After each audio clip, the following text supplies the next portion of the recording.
Legal voice viewers அனைவருக்கும் வணக்கம்.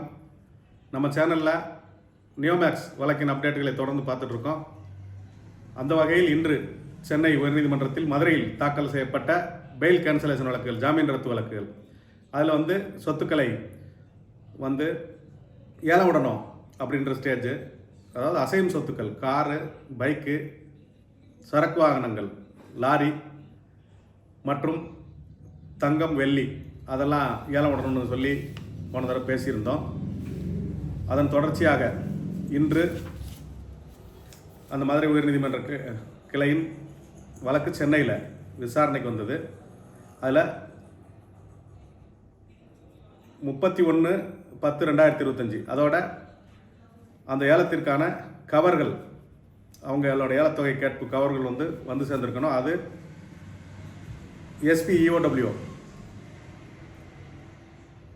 காவல்துறை கண்காணிப்பாளர் அவர்கள், பொருளாதார குற்றப்பிரிவு சென்னை தென்மண்டலம் திரு சரவணகுமார் அவர்கள், அவர் முன்னாடி ஓப்பன் பண்ணாங்க.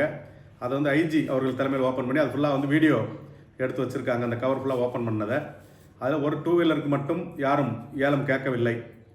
அது TN 59 PJ 9538 அந்த ஒரு 2 சக்கர வாகனம் மட்டும் யாரும் ஏலம் கேட்கலை. மற்றும் மீதியெல்லாம் அதில் என்ன ஒரு குறைந்தபட்ச ஏலத்தொகை சொல்லியிருக்கோம் இல்லையா, அதுக்கு மேலே ஏலம் கேட்டிருக்காங்க.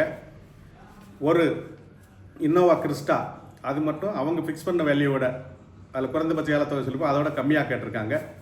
மற்றும் ஒரு குண்டாய் சாண்ட்ரோ அது 2 பேர் ஒரே விலை கேட்டிருக்காங்க. அப்படின்ற ஸ்டேஜில் அந்த ஏலத்தொகையெல்லாம் நீதிமன்றத்தில் சொல்லியிருக்காங்க. தங்கம் அதை பொறுத்த வரைக்கும் 11 பேர் ஏலம் கேட்டிருக்காங்க. வெள்ளி, சில்வர் அதை பொறுத்த வரைக்கும் 10 பேர் ஏலம் கேட்டிருக்காங்க. அந்த கவர்லாம் நீதிமன்றத்தில் ஓப்பன் பண்ணப்பட்டது. அதுக்கு ஜோதிமணி அப்படின்றவர் மதிப்பீட்டாளர், அப்ரைசர், கோல்டு அப்ரைஸ் பண்ணுறவர் பண்ணியிருக்காரு. அவர் பிப்ரவரி மாதம் இந்த வழக்கு போட்டு இதெல்லாம் சீஸ் பண்ணும்போது கிராம் 5500 இருந்திருக்குது. இப்போ கிராம் 9500லேருந்து 10,850 வரைக்கும் கிராம் புல்லியன் ரேட் போகுது. அதில் எவ்வளோ பெர்சன்டேஜ், அதில் 40% தள்ளி கொடுக்கலாம் அப்படின்ற மாதிரி அவர் அப்ஜெக்ஷன், அந்த வேல்யூஷன் மதிப்பு கொடுத்துருக்கிறாரு. அது போக 24,583 புகார் மனுக்கள் முதல் ரவுண்டு ஃபஸ்ட்டு ஸ்டேஜில் கொடுத்தாங்க. அந்த 24,583ல் 21,336 அது நிறுவனம் அப்படியே ஏற்றுக்கிட்டாங்க. அதுக்கு எந்த ஆட்சேபனையும் சொல்லலை.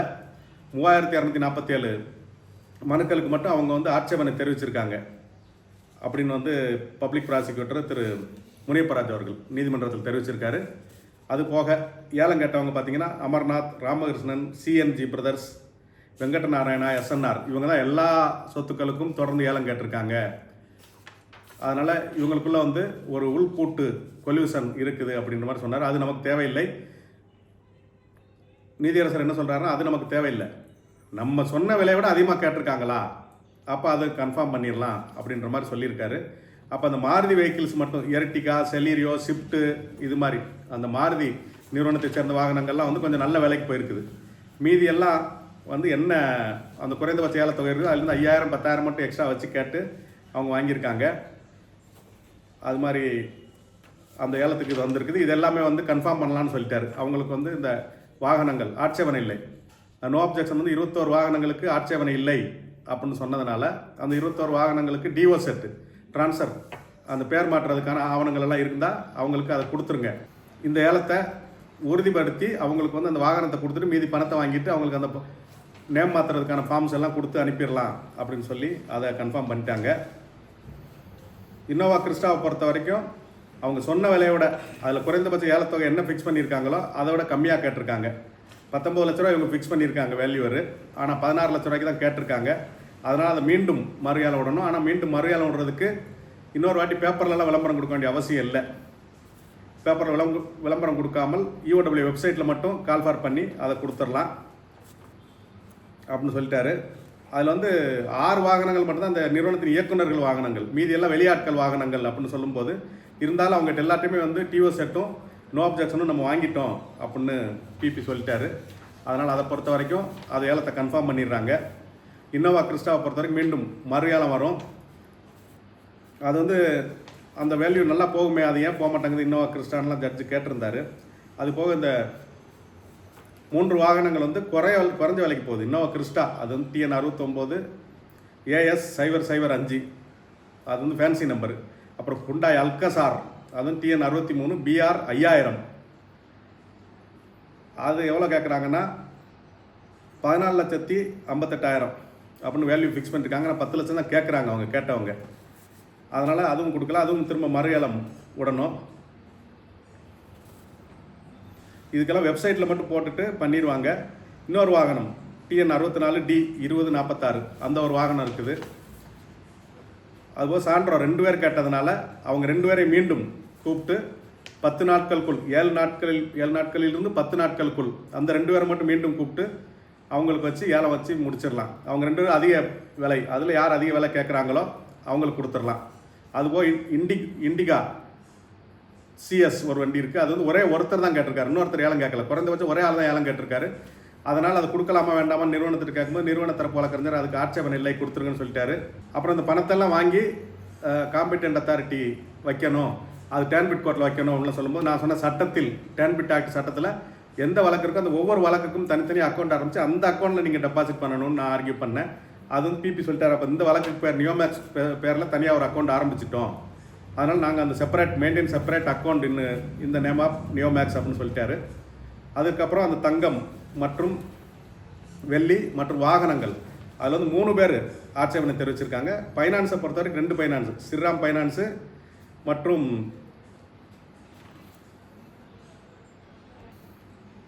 ஃபைனான்ஸு மற்றும் TVS கிரெடிட் அந்த ஃபைனான்ஸ் கம்பெனிலாம் வந்து கேட்டிருந்தாங்க எங்களுக்கு வேணும்ன்ட்டு. அப்போ நீங்கள் அந்த வண்டியை திரும்ப எடுத்துகிட்டு போய் இதுக்கு 10 வருஷம் டேன்பிட் கோர்ட்டில் கேஸ் நடத்தி அந்த வண்டியெல்லாம் வந்து துருப்பிடிக்க தான் போகுது அப்படின்னு ஜட்ஜு டென்ஷன் ஆனார். அவங்களுக்கு வந்து ஃபஸ்ட்டு கிளைம் வச்சுக்கோங்க அப்படின்னு சொல்லி ஃபஸ்ட்டு ப்ரிஃபரன்ஸ் கேட்டாங்க. எங்களுக்கு வந்துட்டு அந்த வாகனத்தை ஏலம் விட்டுருங்க, ஆட்சேபனை இல்லை, ஆனால் ஏலம் விட்டுட்டு அதில் எங்களுக்கு வர வேண்டிய பணத்தை மட்டும் முதல்ல கொடுத்துருங்க அப்படின்னு கேட்டாங்க. அப்போ நீதியரசர் என்ன சொன்னார்னா, அந்த வண்டி ஏலத்தை விட்டது போக எங்களுக்கு எதாவது மிச்சம் இருக்குமா, இருந்தால் நாங்கள் ஏலம் விடுறோம், இல்லை நாங்கள் ஏலம் விட்டு உங்களுக்கு வர வேண்டிய பணத்துக்கே வரலைன்னா நீங்கள் அந்த பணத்தில் எடுத்துக்கிட்டு நாங்கள் ஏன் வந்து இந்த வேலையை செய்யணும், எங்களுக்கு வேஸ்ட்டா, டைம் வேஸ்ட்டு அப்படின்ற மாதிரி நீதியரசர் சொன்னார். இல்லை அது வந்து அதிக வேலை போகும் அப்படின்னு சொன்னாங்க. அதைத் தொடர்ந்து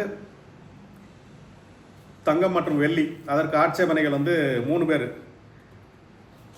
உமா மகேஸ்வரி, மகாலட்சுமி, மைக்கேல் செல்வி 3 பேர் தரப்பில் ஆட்சேபனை தெரிவிச்சிருந்தாங்க. அந்த உமா மகேஸ்வரி மகாலட்சுமியெல்லாம் இது எங்களுக்கு சீதன பொருள் அப்படின்னு சொல்லியிருந்தாங்க. பிபி என்ன சொன்னாங்கன்னா, சீதன பொருள்னால் அதுக்கு ஃபோட்டோகிராஃபு, அவங்க மேரேஜ் நடந்த தேதி, திருமணம் நடந்த நாள், அது கல்யாணத்தப்போ வாங்கின ஃபோட்டோகிராஃபு, அந்த பில்லு, இந்த மாதிரி எந்த எவிடன்ஸுமே இல்லாமல் இவங்க பேசுகிறாங்க.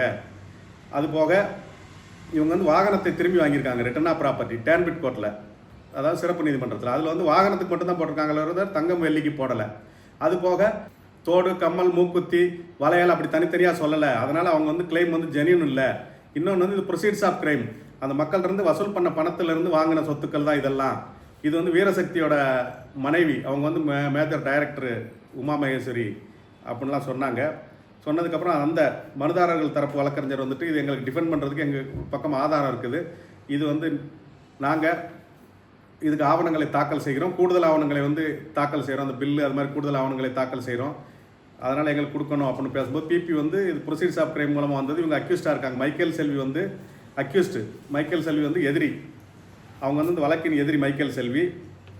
A69 அவங்க வந்து ரொபாக்கோ ப்ராப்பர்ட்டிஸில் டைரக்டரு அப்படின்னு சொல்லும்போது அவங்க தரப்பு தேவசேனன் வழக்கறிஞர் வந்து என்ன சொன்னார்னா, 2019 தான் அவங்க டைரக்டரு, ஆனால் 2018 HDFCயில் கைப்பத்திகேஷன் போட்டு, அதாவது வாகன கடன் வாங்கி இஎம்ஐ எல்லாம் தொடர்ந்து கட்டியிருக்கிறோம், மொத்தம் 180 அக்யூஸ்டு. ஆனால் நீங்கள் 180 அக்யூஸ்டில் கொஞ்சம் பேர் ஒரு 30 பேர் 40 பேர் சொத்தை மட்டும்தான் கைப்பற்றிருக்கீங்க, மீதி யாரையும் கைப்பற்றலை அப்படின்ற மாதிரி அவர் ஆர்கியூ பண்ணார். அப்போ வந்து இவங்க கொஞ்சம் பேர் தான் அரெஸ்ட் ஆகிருக்காங்க, அவங்க சொத்துக்கள் நீங்கள் கைப்பற்றிருக்கீங்க. நிறைய பேர் வந்து முன்ஜாமீன் ஆன்டிசிபேட்டரி பெயில் வந்து ஸ்பெஷல் கோர்ட்டில் சிறப்பு நீதிமன்றத்தில் வாங்கிட்டு போயிட்டாங்க. அவங்க அப்பா வந்துட்டு, அவங்க கணவர் வந்து கவர்மெண்ட்டு டீச்சர், அரசு ஆசிரியர். அவங்க அப்பா வந்து அரசு துறையில் வேலை பார்த்து ஓய்வு பெற்றவர். 2004 வந்து இவங்களுக்கு மேரேஜ் நடந்திருக்குது, திருமணம் நடந்திருக்குது. 2019 தான் இவங்க கம்பெனி ரொபாக்கோ ப்ராப்பர்ட்டிஸில் டைரக்டர் ஆகியிருக்காங்க. இதில் வந்து ஒரு 10 காசு கூட நிறுவனத்தின் அக்கௌண்ட்லேருந்து எங்கள் அக்கௌண்ட்டுக்கு போகல, அந்த வாகனத்துக்கு கட்டினதுக்கு போகலை அப்படின்னு அவர் ஆர்கியூ பண்ணுறாரு. பண்ணிவிட்டு இதெல்லாம் நாங்கள் நிரூபிக்கணும்னா போன வீடியோவில் நம்ம எப்போவுமே தொடர்ந்து சட்டப்பிரிவுகளை விலக்கி பேசுவோம். அது மாதிரி போன வீடியோவில் சட்டப்பிரிவுகளை விலக்கி நான் பேசியிருந்தேன். பேசும்போது இப்படி பிரச்சனைன்னு வந்ததுன்னா அது மேட்டர் ஃபார் எவிடன்ஸு. அது வந்து நீதிமன்றத்தில் இருக்கிற சாட்சி கூண்டில் ஏறி இவங்க சாட்சி சொல்லணும். அரசு தரப்பு உரிமையியல் வழக்கறிஞர் வந்து இவங்களை கிராஸ் பண்ணணும். அது மாதிரியான ப்ரொசீஜர் போகும். ஹைகோர்ட்டில் வந்து சாட்சிகளை விசாரிக்கிறதுக்கு கூண்டு கிடையாது, சாட்சிகளை விசாரிக்கிற ப்ரொவிஷனும் கிடையாது, ஆவணங்களை வாங்கி மார்க் பண்ணுற ப்ரொவிஷனும் கிடையாது. அங்கே அந்த மாதிரி நடைமுறைகள் உயர்நீதிமன்றத்தில் இல்லை அப்படின்றத நான் பேசியிருந்தேன். அதுதான் அவங்க இன்னைக்கு மனுதாரர் தரப்பு வழக்கறிஞர் ஆட்சேபனை தெரிவித்த வழக்கறிஞர்கள் பேசியிருந்தாங்க. நீதியரசரும் இதை வந்து தனியாக எடுத்துடலாம், ஒரு 14 பவுனு மற்றும் ஒரு 60 பவுனு, இன்னொரு 36.51, இந்த 3 பேர் இருக்காங்க. அந்த 3 பேருக்கு இவங்க ஒவ்வொருத்தரும் 60 பவுன், 14 பவுன், 36.51 இதெல்லாம் தனியாக பண்ணிடுங்க. தனியாக பண்ணிவிட்டு மிச்சத்தை வந்து ஏலம் விட்டுலான்னு சொல்லும்போது பிபி வந்து என்ன சொல்கிறாருன்னா, அது ஒரு ஜீவோ போட்டிருக்கோம். நம்ம ஒரு ஜீவோவில் இவ்வளோ சொத்துக்களையும் கொண்டு வரும்போது தனித்தனியாக பிரித்து ஏலம் விட முடியாது, மொத்தமாக தான் ஏலம் விட முடியும். அதனால் நாங்கள் மொத்தமாக விடுறோம்னு சொல்லும்போது அது பண்ண முடியாது, ஆட்சேபனைன்னு வந்துருச்சு. அப்போ இவங்க வந்து சிறப்பு நீதிமன்றத்தில் மனு தாக்கல் செய்ய, நீங்கள் சிறப்பு நீதிமன்றம் ஒரிஜினல் அப்ளிகேஷன், அசல் மனு, அசல் விண்ணப்பம் தாக்கல் பண்ணி மேட் அப்சல்யூட், இது வந்து இறுதி ஜப்தி. இதெல்லாமே நம்ம கடந்த வீடியோக்களில் பார்த்துருக்குறோம். இறுதி ஜப்தி பண்ணி ஏலத்துக்கு கொண்டதுக்கு 4 வாரம் அல்லது 6 வாரத்துக்குள்ளே இறுதி ஜப்தி பண்ணி ஏலம் விட்டுருங்கன்னு நீங்கள் அந்த ப்ரொசீடிங்ஸை முடிச்சிருங்க அவங்க ஆட்சேபனை தெரிவித்தால் அப்படின்னு நீதியரசர் சொல்லியிருக்காரு. அதனால் அதை பிரித்து தான் பண்ணுவாங்க. தங்கம் மற்றும் வெள்ளி இதெல்லாம் வந்து மொத்தமாக ஏலம் விட்டால் கூட 1,65,00,000 அந்த ரேட்டுக்கு தான் போகுது. இது வந்து ஒரு ஆயிரக்கணக்கான 6,000 கோடி சம்மந்தப்பட்ட வழக்கு. இதில் வந்து நம்ம 1 கோடிக்கும் 1.5 கோடிக்கும் 50 லட்சத்துக்கு சண்டை போட்டுட்ருக்குறோம் அப்படின்னு வந்து நீதியரசர் டென்ஷன் ஆனார். அதுக்கப்புறம் அந்த மைக்கேல் செல்வி அவங்கள பொறுத்த வரைக்கும் பிரேமா பேசி இருக்குது, எங்களுக்கு முதல் தோற்ற வழக்கு, எங்கள் பக்கம் நியாயம் இருக்குது, அதை நாங்கள் நீதிமன்றத்தில் நிரூபிக்கணும், டேன்பிட் நீதிமன்றத்தில் சாட்சிகள் ஆவணங்கள் மூலமாக தான் நிரூபிக்க முடியும், அதனால் வாய்ப்பு கொடுங்கன்னு கேட்கும்போது ஜட்ஜு வந்துட்டு இப்போ நான் அதற்கு பல்வேறு முதலீட்டாளர் தரப்பு வழக்கறிஞர்கள் ஆட்சேபனை தெரிவித்தாங்க. ஜட்ஜு என்ன சொல்லிட்டாங்கன்னா, I am not giving back, நான் அதை அவங்களுக்கு திரும்பி தரப்போகிறதில்லை, ஆனால் சட்டப்படியான நடைமுறைகளை முடிச்சாகணும், அந்த சட்டப்படியான நடைமுறைகளை முடிக்காமல் இருந்தால் தவறாயிடும், அதனால் அவங்களுக்கு ஒரு வாய்ப்பு கொடுத்தா ஆகணும், அதான் சட்டத்தில் உள்ள நடைமுறைன்னு சொன்னார். இதை தான் நம்ம போன வீடியோவில் அட்வான்ஸாக நம்ம பேசியிருந்தோம். அப்புறம் வந்து பிபி என்ன சொல்கிறாங்கன்னா, இவங்க இன்கம் டேக்ஸோ இல்லை பேங்க் டீட்டெயிலோ இஎம்ஐ கட்டினது சேலரி சம்பளம் இது மாதிரி எதுவுமே கொடுக்காம சும்மா ஓரலாக சொல்லிட்டு இருக்காங்க. ஆனால் அப்படின்னு சொல்லும்போது மனுதாரர் தரப்பு வழக்கறிஞர்கள் என்ன சொல்லிட்டாங்கன்னா, மைக்கேல் செல்வியோட கணவர் அவர் தைனேஸ் அவரெல்லாம் வந்து தேவகோட்டை பகுதியில் தூக்கிட்டு போய் கிட்னாப் பண்ணி ஆட்கடத்தல் பண்ணி கொண்டு போய் ஒழிச்சு வச்சுட்டு அவர் வந்து பிரச்சனை பண்ணி சொத்துக்கள் மற்றும் பணம் எல்லாம் மக்கள் எழுதி வாங்கியிருக்காங்க, அந்த அளவுக்கு அவங்ககிட்ட பணம் இருக்குது. அவர் வந்து 164வது அக்யூஸ்டு, அதாவது எதிரி எண் 164. அவரோட சகோதரி மற்றும் சகோதரியின் கணவர் அவங்கெல்லாம் வந்துட்டு முன்ஜாமீன் வாங்கியிருக்காங்க 22/5/2024 அந்த தேதியில் அப்படின்னு போட்டிருக்காங்க. இது வந்து பிபி தரப்பில் நீதிமன்றத்தில் சொன்னது. அதைத் தொடர்ந்து அந்த உமா மகேஸ்வரி அவங்க என்ன சொல்கிறாங்கன்னா, அவங்க அப்பா அம்மா எல்லாமே வந்து அரசு ஊழியர்கள், அவங்க வந்து 2011க்கு முன்னாடியே இந்த சொத்துக்கள்லாம் வாங்கியிருக்காங்க அப்படின்னு சொல்லியிருக்காங்க. அப்போ நீதிபதி என்ன சொல்லிட்டாருன்னா, தங்கம் வெள்ளி அது சம்மந்தம் புல்லியன் ரேட்டு, அது புல்லியன் ரேட் இன்னைக்கு ரேட் என்ன அப்படின்னு பார்க்கும்போது அது மதுரை ரேட்டா மெட்ராஸ் ரேட்டா அப்படின்னு பேசும்போது அதில் இதெல்லாம் பழைய தங்கம்னா அதுக்கு விலை குறையும். அதில் 22 கேரட்டு 20 கேரட்டு 916 இது மாதிரிலாம் இருக்குது.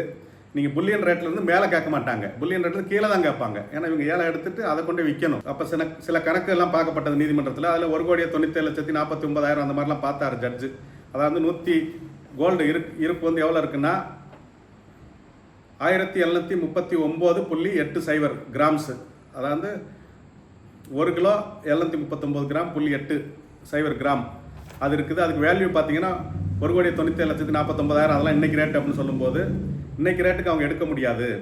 ஏன்னா அவங்க குறைஞ்ச ரேட்டுக்கு எடுத்துகிட்டு போய் தான் அவங்க விற்று லாபம் பார்க்கணும் அப்படின்னு பேசுனாங்க. அப்போ அதுக்கு ஜீவோ இருக்குது, எப்படி விற்கணும் அதுக்கு என்ன ரேட் ஃபிக்ஸ் பண்ணணும் ஜீவோ இருக்குது. அது 22 கேரட்டுக்கு ஜீவோ ஃபிக்ஸ் பண்ணி வச்சுருக்காங்க அப்படின்ற மாதிரி. அப்போ அது எப்படி பண்ணுறது, அப்போ ஜீவோ படி போகணுமா அப்படின்றத டிசைட் பண்ணுவோம் அப்படின்னு சொல்லிட்டு முடிவு பண்ணியிருக்காங்க. அது போக 2 டிடி வந்து ஒரே கவரில் இருக்குது. அது என்னென்னு ஜட்ஜு பார்த்தார் ஓப்பன் பண்ணி. அவர் பார்க்கும்போது ஒன்று வந்து சில்வருக்கு, ஒன்று வந்து கோல்டுக்கு. ஒரே ஆள் வந்து சில்வர் மற்றும் கோல்டு, தங்கம் மற்றும் வெள்ளிக்கு ஒரே இது போட்டிருக்காரு, அதை ஒரே டிடி இருக்கும் அப்படின்னு போட்டிருக்காங்க. இது போக டேன்பிட் நீதிமன்றத்தில் வந்து நிறையா கவர் வந்திருக்குது. ஆனால் அது எதுவுமே வந்து டிடி இல்லை. பணம் ஏலம் கேட்குறவங்க அந்த டிடி வைக்கணும்னு சொல்லியிருக்காங்க. வாகனங்களுக்கு 5,000, தங்கம் அதுக்கு வந்து 15 லட்சம், சில்வருக்கு 2.5 லட்சம். டிடி இல்லாமல் நிறையா டேன்பிட் கோர்ட்டில் கொடுத்துருக்காங்க. இருந்தாலும் அதையும் கொண்டு வந்து நாங்கள் டேன்பிட் கோர்ட்லேருந்து வாங்கிட்டு வந்து ஹைகோர்ட்டில் கொடுத்துட்றோம், அதை வாங்கி வச்சுக்கோங்க, பட் அவங்களுக்கு வந்து எலிஜிபிள் இல்லை, ஏன்னா அவங்க வந்து டிடி வைக்கலை அப்படின்னு சொல்லிட்டாங்க. அது போக சார்ஜ் ஷீட்டு குற்றப்பத்திரிகை வந்து டேன்பிட் நீதிமன்றத்தில் தாக்கல் செய்யப்பட்டு விட்டது. டேன்பிட் நீதிமன்றத்தில் சார்ஜ் ஷீட் தாக்கல் செய்யப்பட்டிருக்குது. அது ஃபஸ்ட்டு சார்ஜ் ஷீட்டு. இன்னும் அடிஷனல் சார்ஜ் ஷீட் போடுவாங்க, 2வது சார்ஜ் ஷீட், 3வது சார்ஜ் ஷீட்னு. அது போக அதில் விசாரணை நடந்துட்டு இருக்கு. இன்வெஸ்டிகேஷன் இஸ் கோயிங் ஆன் அப்படின்னு சொல்லியிருக்காங்க. அப்போ எல்லாரும் பேசுனது என்னன்னா, மணி பேக் டு விக்டிம்ஸ், பாதிக்கப்பட்டவர்கள் பணம் கிடைக்கணுன்றது நம்ம இவ்வளோ போராடிட்டு இருக்கிறோம். நீங்கள் புதுசாக வந்துட்டு இது மாதிரிலாம் மனு போட்டிங்கன்னா அது பிரச்சனை அப்படின்ற மாதிரி ஜட்ஜு பேசியிருக்கிறாரு. இப்போ இதெல்லாம் வந்துட்டு பிரித்து வச்சுருங்க, தங்கம் மற்றும் வெள்ளி இதெல்லாம் பிரித்து அதுக்கு தனியாக பிட்ஸ் வாங்கி வச்சுருங்க. அந்த டேன்பிட் கோர்ட்டில் முடிகிற வரைக்கும், டேன்பிட் கோர்ட்டில் 4 வாரமோ 6 வாரமோ இவங்க இந்த ஆட்சேபனை தெரிவித்தவங்களுக்கு மட்டும் விசாரணை நடக்கும். அந்த விசாரணை முடிவில் என்ன சொல்கிறாங்களோ, ஏலம் விடுறதா இல்லையான்னு அவங்க முடிவு பண்ணுவாங்க. அதுக்கு மேலே இங்கே மேல்முறையீடு வந்துடும். அங்கே டேன்பிட் கோர்ட் முடித்தாலும் அதுக்கு மேலே மேல்முறையீடு வந்து இங்கே வந்துடும். அப்போ வந்து நம்ம அதை பார்ப்போம் அப்படின்னு நீதியரசர் வந்து அவங்க சொல்லியிருக்காங்க. இதுக்கு வந்து இப்போ வரைக்கும் வந்ததெல்லாம் டோட்டலாக இண்டெக்ஸ் போடணும். இன்றைக்கி வந்து யார் யார் கேட்டிருக்கா, என்ன ரேட்டுக்கு கேட்டிருக்கா, எவ்வளோ கேட்டிருக்கான்றது வாகனங்களுக்கு மட்டும் பண்ணி கொடுத்துட்டாங்க போலீஸ். அதனால் தங்கம் வெள்ளிக்கு போடலை. அதனால் தங்கம் வெள்ளிக்கு எத்தனை கவரு, யார் யார் எந்த பொருளை கேட்குறா அப்படி சொல்கிறாங்க.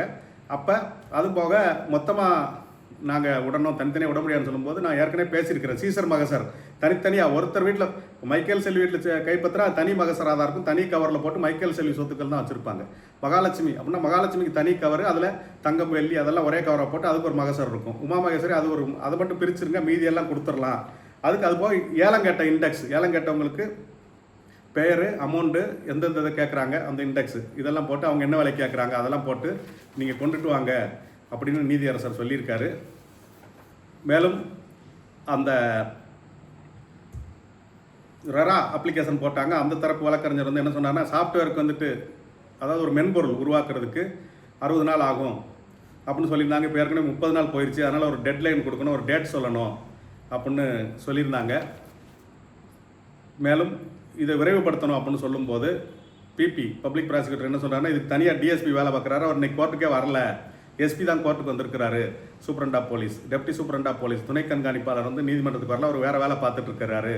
அவங்க வந்து தொடர்ந்து வேலை செய்கிறாங்க. அதுக்கு தனியாக இன்ஸ்பெக்டர் இருக்காங்க, தனியாக ஒரு டிஎஸ்பி வேறு இப்போ அப்பாயின்ட் பண்ணியிருக்கிறோம், இன்னொரு இன்ஸ்பெக்டர் தனியாக போட்டிருக்கிறோம். 18 பேர் வந்து இந்த வேலையை வந்து தொடர்ந்து பார்த்துட்ருக்காங்க. நாங்கள் தொடர்ந்து வேலை பார்க்குறோம். 11 லட்ச ரூபா வந்து விளம்பரத்துக்கு மட்டுமே இது வரைக்கும் செலவு பண்ணியிருக்கோம். ஆனால் 1 கோடி ரூபாவோட இன்னும் வசூல் பண்ணலை அப்படின்னு இதெல்லாம் சொல்லியிருக்காங்க.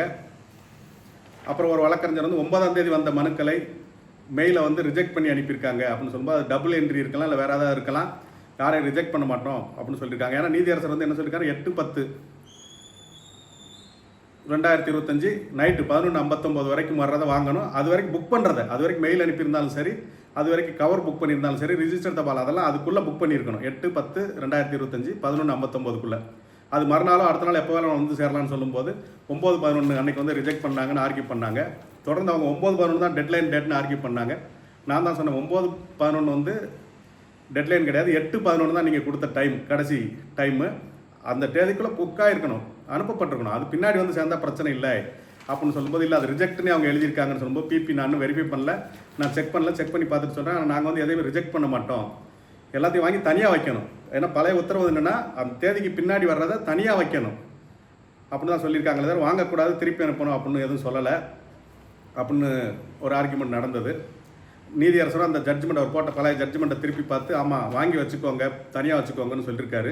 அதை தொடர்ந்து அந்த தேனி மாவட்டத்தில் கன்சியூமர் கோர்ட் கேஸ் போட்டு அது இபி நிறைவேற்றல் மனு எக்ஸிக்யூஷன் பெட்டிஷன், அதுக்கு மேலே இஏ எக்ஸிக்யூஷன் அப்ளிகேஷன், அதில் வாரண்டெல்லாம் இருக்குது, வாரண்ட் பெண்டிங்கெல்லாம் இருக்குது, கெப்டின் அபயன்ஸ் வந்து அந்த வாரண்ட் ரெண்டுலாம் எக்ஸிக்யூட் பண்ணக்கூடாது அப்படின்லாம் சொல்லி பேசினாங்க. அவர் மனுதாரர் தரப்பில் அதை எக்ஸிக்யூட் பண்ணணும், அதுபடி நடக்கணும் அப்படின்னு சொல்லும்போது, நான் வந்து எதையுமே ஸ்டே பண்ணல, அந்த எல்லா நடவடிக்கைகளும் போய்கிட்டு தான் இருக்கும் அப்படின்னு பேசியிருக்கிறாங்க. அப்போ அவங்ககிட்ட கேட்டார் அந்த கன்சியூமர் நுகர்வோர் நீதிமன்ற வழக்கு தகவல், நீங்கள் வந்து காம்ப்ரமைஸை விரும்புகிறீங்களா, அந்த கேஸ் வந்து காம்ப்ரமைஸ் வர்றேன் செட்டில் பண்ணுறேன்னு சொல்கிறவங்க மட்டும்தான் இந்த கேஸ், நீங்கள் காம்ப்ரமைஸை விரும்புகிறீங்களா அப்படின்னு சொல்லும்போது அவர் வந்து ஆமான்னு சொல்லியிருக்காரு. அதை தொடர்ந்து வந்து 3479 கம்ப்ளைண்ட் வந்து அனுப்புனது, அது மட்டும் சந்தேகம் இருக்குன்னு சொல்லியிருக்காங்க.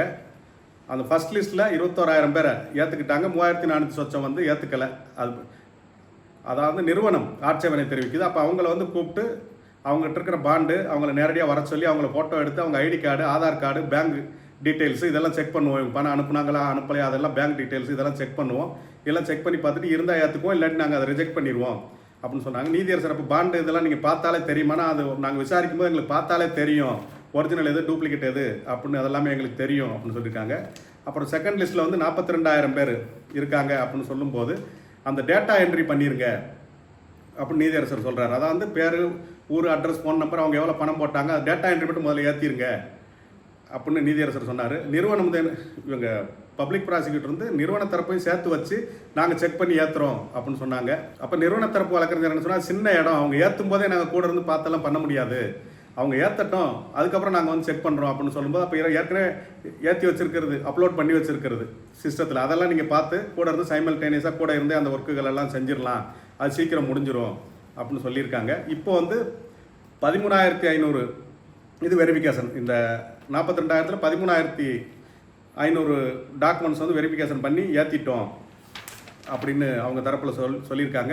இப்போ இது us and when entry ready, அதில் போயிட்டு நீங்கள் சஸ்பீசியஸ் எல்லாம் வந்து கீப் பெண்டிங், சந்தேகன்றது மட்டும் தனியாக கீப் பெண்டிங் வச்சுட்டு மீதியெல்லாம் கன்ஃபார்ம் பண்ணி விட்ருங்க அப்படின்னு சொல்லிட்டாங்க. பிபி என்ன சொல்கிறாங்கன்னா, இது வரைக்கும் 1,750 கேஸ் வந்து தமிழ்நாட்டில் பெண்டிங் இருக்குது இது மாதிரி கேஸ் எல்லாம்.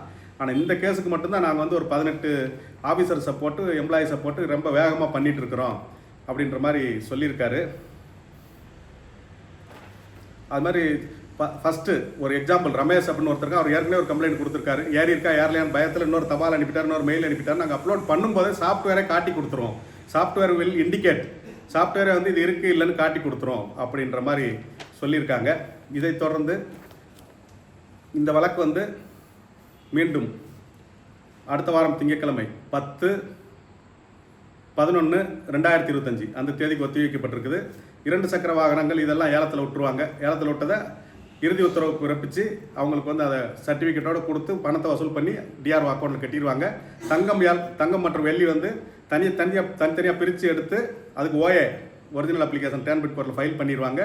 மற்றும் அடுத்த வாரம் இங்கே வந்து அதை ஆர்கியூ பண்ணுவாங்க. அதில் எதை பிரிக்கணும், எதை மொத்தமாக ஏல விடணும், எப்படி ஏல விடணுன்றதை அடுத்த வாய்தால் நம்ம வந்து முடிவு பண்ணுவோம் அப்படின்னு நீதியரசர் வந்து சொல்லியிருக்காங்க. மேலும் சில வழக்கறிஞர்கள் நிறுவன தரப்பு வக்கீல் இல்லை, நிறுவன தரப்பு வக்கீல் வந்து நிறுவனத்துக்கு ஆக பேசலை. சில முதலீட்டாளர் தரப்பு வழக்கறிஞர்கள் பாலா, அதாவது வந்து எம்டி மேனேஜிங் டைரக்டர் நிர்வாக இயக்குனர், கமலக்கண்ணன் சேர்மன் அந்த நிறுவனங்களின் தலைவர், இவங்க 2 பேருக்கு 6,000 கோடி எப்படி பிரித்து கொடுக்குறதுன்னு தெரியும், எப்படி சொத்து இருக்குன்னு தெரியும், எந்த சொத்துக்களை பிரித்து கொடுத்துடலாம் அது அவங்களுக்கே தெரியும், அவங்களே சாஃப்ட்வேர் ரெடி பண்ண சொன்னால் அவங்களே சாஃப்ட்வேர் ரெடி பண்ணி கொடுத்துருவாங்க அப்படின்னு வாதிட்டார்கள். அதை வந்து மாண்புமிகு நீதியரசர் அவர்கள் வந்து ஏற்றுக்கலை.